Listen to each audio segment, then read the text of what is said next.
नमस्कार, आप दुनिया की फटाफट बुलेटिन में आप सभी का स्वागत है। नजर डालेंगे आज की खास खबर पर।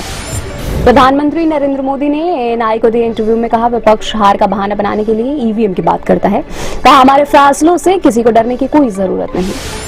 आईएमडी ने कहा, भारत में मानसून की स्थिति सामान्य से अधिक रहने की संभावना है। संचयी वर्षा लंबी अवधि के 87 सेंटीमीटर औसत का 106% होने का अनुमान है।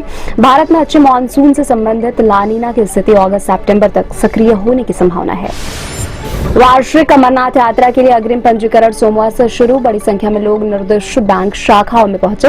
श्री अमरनाथ श्राइन बोर्ड की घोषणा के अनुसार दक्षिण कश्मीर में 3880 मीटर की ऊंचाई पर स्थित गुफा मंदिर की 52 दिवसीय यात्रा 29 जून से शुरू होगी और 19 अगस्त को समाप्त होगी। तेलंगाना के मुख्यमंत्री रेवंत रेड्डी ने कहा, भाजपा को 400 सीट लाना है तो पाकिस्तान में जीतना होगा, हिंदुस्तान में ये नहीं संभव है। कहा, व्हाट्सएप यूनिवर्सिटी में परसेप्शन बनाने के लिए मोदी जी ने 400 पार का नारा दिया है। दिल्ली के मुख्यमंत्री अरविंद केजरीवाल को सुप्रीम कोर्ट से राहत नहीं, अगले सुनवाई 29 अप्रैल को होगी। शीर्ष अदालत ने ईडी को नोटिस जारी कर 24 अप्रैल तक मांगा जवाब।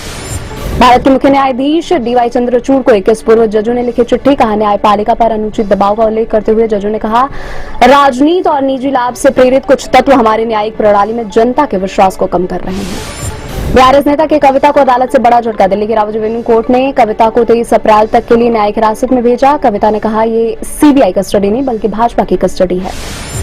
फिल्म अभिनेता सलमान खान के घर पर फायरिंग को लेकर उद्धव ठाकरे ने उठाया कानून व्यवस्था पर सवाल। कहा, राज्य पर किसी का ध्यान नहीं है, सिर्फ वोट चाहिए, ये घटना शर्मनाक है।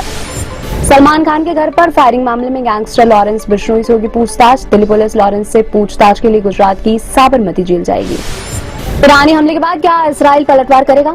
इसराइल के बड़े अखबार द जेरूसलम पोस्ट ने अपनी एक रिपोर्ट में इसराइल की सुरक्षा एजेंसी शिन बेट के पूर्व मुखिया याकूब पेरी के हवाले से लिखा कि इसराइल ईरान पर हमला करना चाहिए। कांग्रेस के नेता राहुल गांधी का केंद्र में सत्तारूढ़ भाजपा पर आरोप। कहा, भाजपा देश में एक नेता का विचार थोपना चाहती है, यह देश के लोगों का अपमान है। भारत फूलों के गुलदस्ते की तरह है और हर एक का सम्मान किया जाना चाहिए। प्रधानमंत्री नरेंद्र मोदी ने तमिलनाडु की चुनावी रैली में कहा, हमने पिछले 10 वर्षों में तमिलनाडु के विकास के लिए दिन रात काम किया। तमिल नववर्ष के दिन भाजपा ने अपना घोषणा पत्र जारी किया। दिल्ली शराब घोटाला मामले में एक और गिरफ्तारी। ईडी ने आबकारी नीति से जुड़े धन शोधन मामले में चंद्रप्रीत सिंह को गिरफ्तार कर लिया है, जिसने गोवा चुनाव के दौरान आम आदमी पार्टी के कोष का कथित तौर पर प्रबंधन किया था।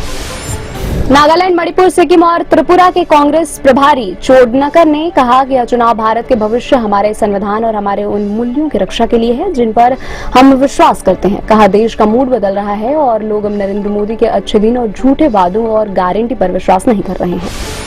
मणिपुर में चुनाव का बहिष्कार करेंगे कुकी जोमी समुदाय के लोग। संघर्ष प्रभावित राज्य मणिपुर में हिंसा की ताजा घटनाओं के बाद न्याय नहीं तो वोट नहीं का आह्वान करते हुए संगठनों ने किया मतदान के बहिष्कार का ऐलान।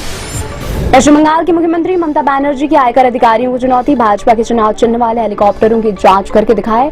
आयकर अधिकारियों ने ममता के भतीजे अभिषेक बनर्जी के हेलीकॉप्टर की ली थी तलाशी।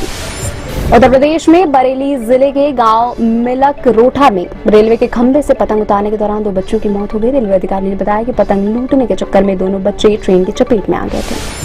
ईरान इसराइल तनाव के बीच शेयर बाजार बेहाल। सेंसेक्स 845 अंक की गिरावट के साथ 2 सप्ताह के निचले स्तर 43,400 अंक पर हुआ बंद। कारोबार के दौरान एक समय यह आंकड़ा 930 अंक पर चला गया था। निफ्टी भी 247 अंक की गिरावट के साथ 22,273 अंक पर हुआ बंद।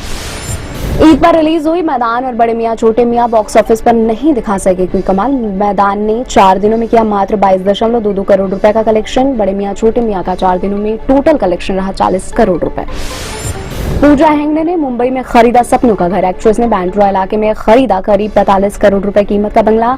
4000 वर्ग फुट में फैला है पूजा का सी फेसिंग घर। एक्ट्रेस फिलहाल बैंड्रा में ही 3 BHK के एक अपार्टमेंट में रहती है। ये थे आज के फटाफट बुलेटिन और ऐसे ताजा अपडेट्स के लिए बने रहे हमारे साथ, यानी कि विजिट करें आप दुनिया पर।